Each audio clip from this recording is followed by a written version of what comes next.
Keith Zara li kien preżenti fil-binja tal-Awtorità Maltija s-Servizzi Finanzjarji fi żjara li għamlet il-President ta' Malta ma kellux kliem biex jispjega emilu.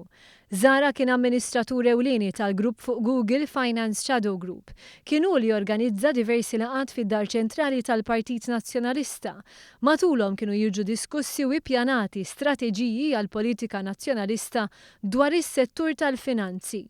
Min emails velati joħroġ li waqt il-ħin tax-xogħol, Keith Zara ħejja abbozz ta' stqarrija uffiċjali li kellu joħroġ il-Partit Nazzjonalista b'reazzjoni għal fatt li l-eks Direttur Ġenerali tal-Uffiċċju Nazzjonali tal-Istatistika, Michael Paceros, ma ġġeddidlux il-kuntratt tiegħu f'Novembru tas-sena li għaddiet. Il-ġurnalista iNews Malta Melvik Zammit staqsa lil Zara jekk hux etikament korrett li ħejji stqarrijiet ta' dawn it-tip waqt il-ħin tax-xogħol. Il-ġurnalist kellem magħna dwar ir-reazzjoni ta' Keith Zara.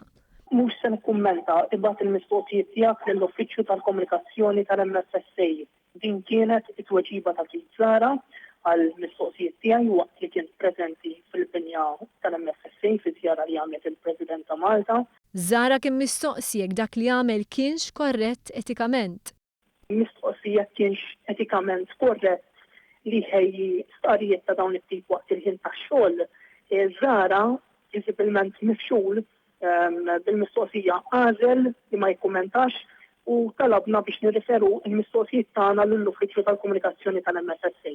Min meta fl-14 ta' Ġunju l-Gazzetta Torċa żvelat l-istorja l-ispjuni ta' Tonio ittieħdu passi fil-konfront ta' Carlos Kamenzuli mill-Uffiċċju Nazzjonali tal-Istatistika u Chris Patch mill-Bank Ċentrali.